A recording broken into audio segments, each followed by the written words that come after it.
Xin chào các bạn, mình là Chuối đây và kế bên mình là anh Brian Trần. Ngày hôm nay thì hai đứa mình sẽ cùng nhau khám phá về bánh mì, món ăn đặc sắc của người Việt Nam. Thì dạo này gần đây trên mạng cũng có khá là nhiều người nói về bánh mì Việt Nam, có khen nè, có chê nè, anh có đọc những thông tin đó không? Anh chưa đọc nhưng mà có biết sơ đúng không? Đến dạ. Ngày hôm nay tụi mình sẽ review những món bánh mì từ bình dân cho đến tầm trung cho đến cao cấp, chẳng hạn như là bánh mì 10.000, 20.000, 50.000 cho đến 100 đô.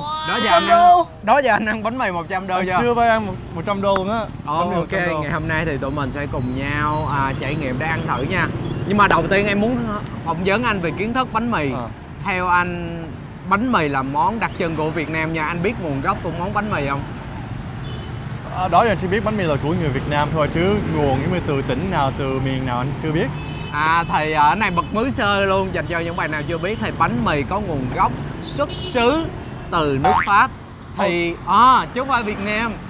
Từ bánh mì là Việt Nam nhưng mà bánh mì nguồn gốc xuất xứ là Pháp. Từ năm 1859 khi mà Pháp có chiến tranh với Việt Nam á, thì người Pháp mới đem món bánh mì cái gì ta, mình không biết tiếng Pháp đọc sao, nhưng mà bánh mì kiểu mà bánh mì dài dài á. Đó, cái bánh mì dài dài đó, baguette mang cái cây bánh mì đó vào Sài Gòn miền Nam này. Thì người Việt Nam hồi đó coi món bánh mì là món ăn chơi thôi, nhưng mà từ từ bắt đầu mới thấy là bánh mì này ăn cũng được, bắt đầu chế biến thành cái ổ bánh mì nó kích cỡ nó vừa đủ. Rồi xong rồi bắt đầu mới cắt ra làm đôi nè, bỏ thịt, bỏ hành, bỏ ngò vô ăn chung. Thì đó, kể từ đó thì bánh mì Việt Nam bắt đầu mới được nổi tiếng và du nhập đi nước ngoài luôn. Và bánh mì là một trong những từ, trong 3 từ nằm trong từ điển nước ngoài. Ok, chắc nãy giờ giới thiệu sơ sơ nói quá nhiều, và còn giờ mình sẽ cùng nhau vào ăn thử cái quán đầu tiên. Đó là bánh mì cắt, theo chân mình nha.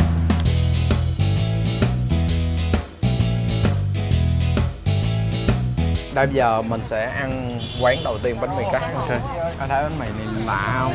Lạ lắm luôn, nó nhìn giống như là bánh mì que nhưng mà họ cắt làm nhỏ.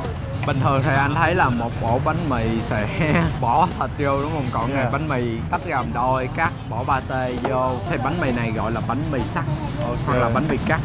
Nhìn thú vị đúng không? Bên kia thì sẽ bỏ chả, đó, bỏ thịt. Cái này chị là mình phải ăn móc bằng tay hay là dùng nĩa, dùng đũa hay sao? Xiên nha. Xiên hả? Mình biết xiên hả? Đúng rồi.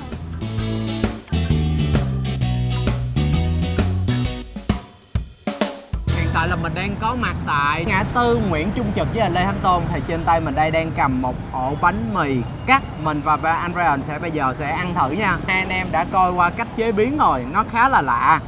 Mình trong đây phải không? Dạ. Mình ăn này xong mình ăn này sao phải không?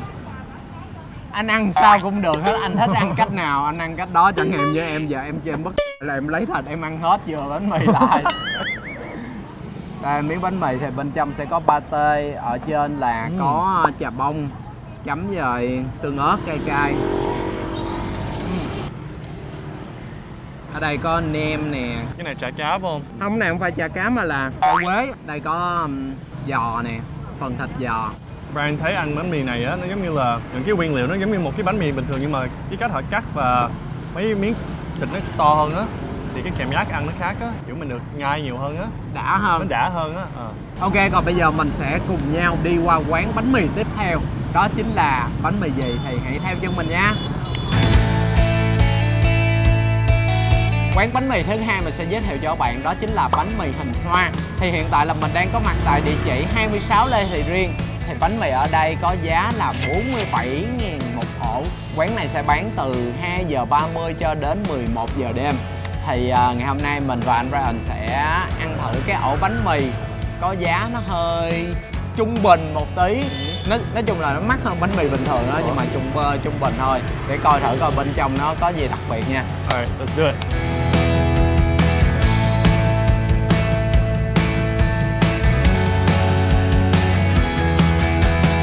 Ok, trên tay mình đây đang cầm là một ổ bánh mì có giá 47.000.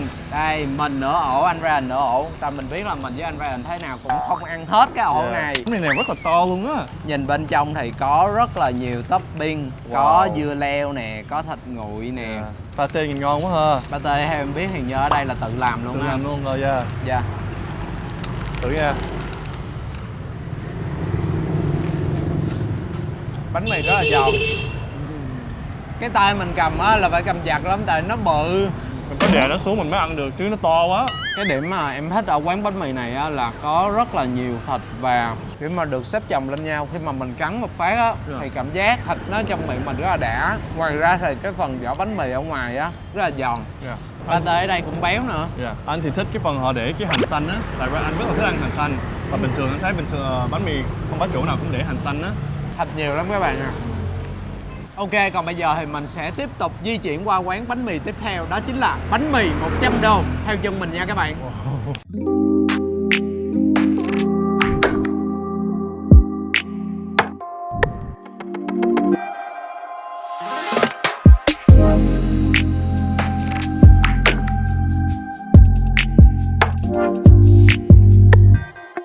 Xin chào các bạn, hiện tại là mình và anh Brian đã tới địa chỉ thứ 3. Đó chính là số 89 Tôn Thất Đạm. Chợ Tôn Thất Đạm này có một quán ăn có món bánh mì 100 đô. Còn bây giờ mình sẽ cùng nhau vào bên trong quán để review thử coi cái ổ bánh mì 100 đô có gì đặc biệt nha các bạn. Thì nếu mà bạn nào xem clip về tô phở 100 đô của mình thì chắc quá quen với quán ăn này rồi đúng không? Hôm nay anh đang rất là tò mò bánh 100 đô sẽ như thế nào.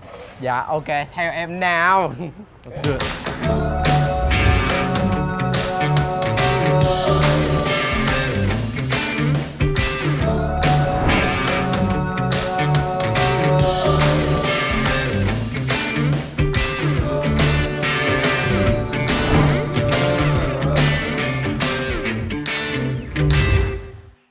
Trước mặt mình đây là ổ bánh mì 100 đô. Mình và anh Brian cùng nhau thưởng thức thử nha. Đầu tiên thì mình thấy có một cái phần khoai lang chiên. Đây là 2 ly để mình khai vị. Để ăn kèm với bánh mì này chúng ta sẽ có món trứng cá tầm và nước sốt nấm chất phột. Chắc là mỗi người sẽ ẵm một bé bánh mì. Cái này 50 đô á. Mỗi người 50 đô đó. Thơm quá. Wow, quá thơm. Tới lượt của mình nha. Mình sẽ quét phần. Dude, ngon lắm hả? Em sẽ quét miếng trứng cá lên đây nữa. Mời cả nhà.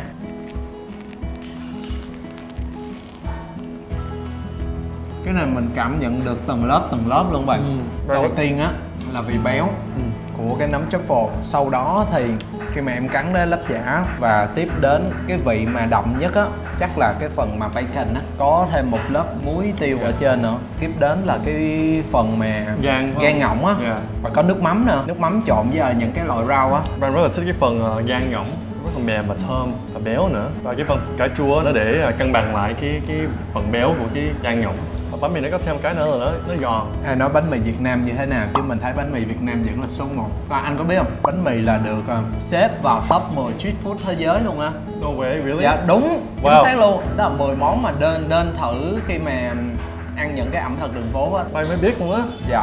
Ngày hôm nay em dẫn anh đi ăn 3 loại bánh mì khác nhau thì cảm giác của anh như thế nào? Anh thấy thích bánh mì nào nhất? Thì mỗi bánh mì có đặc biệt của nó và mặc dù anh không thấy cái bánh mì đắt tiền thì sẽ ngon hơn cái bánh mì rẻ. Mỗi cái một cái trải nghiệm khác nhau. Anh thấy cái bánh mì 30.000, cái bánh mì cắt ra đó rất là ngon, rất là lạ và anh rất là thích cái bánh mì và cái pate của nó. Bánh mì 100 đô á, nó cũng lạ, nó cũng thú vị, nó có cái sự đặc biệt của nó và anh nghĩ là nó sẽ thu hút rất là nhiều người nước ngoài. Và anh rất là thích cái việc mà anh Peter trộn cái phần Pháp với phần Việt Nam. Phần gan ngỗng đúng không? Yeah. Thành một cái mới và cái phần bánh mì bên Lady Riêng thì cái đó là ai cũng biết mọi ngon rồi. Vậy là ngày hôm nay mình và anh Brian đã review về bánh mì Việt Nam. Theo mình thấy là 3 món bánh mì, giá nó khác nhau nhưng mà nhìn chung thì bánh mì nào cũng ngon, chứ không phải là bánh mì mắc mới ngon. Mỗi loại bánh mì nó có đủ thành phần gia vị, mọi thứ hòa quyện vào nhau. Và đặc biệt là cái phần vỏ bánh mì làm nên cái phần đặc trưng nhất của ổ bánh mì. Có nhiều người ý kiến là bánh mì Việt Nam là một món ăn rẻ hay là gì đó. Như bạn thấy là anh Peter đã chế biến từ một món bánh mì mà nhiều người nước ngoài hay cho là đó là một đồ ăn rẻ tiền thành một cái món bánh mì rất là sang trọng và đặc biệt là ăn vào phải ngon nữa. Qua video clip này, thứ nhất là gửi lời cảm ơn đến anh Brian ngày hôm nay đã đi quay chung với mình. Thứ hai là Cảm ơn quán Ăn Ăn và đặc biệt là anh Peter đã chế biến ra món bánh mì này. Những bạn nào muốn thưởng thức món bánh mì 100 đô này thì các bạn có thể tới quán Ăn Ăn để ăn thử. Và đặc biệt đừng quên nhấn like và chia sẻ video clip này để ủng hộ cho mình. Và bạn nào thích ăn bánh mì hãy nhớ comment bên dưới cho mình biết nha. Comment bên dưới nha.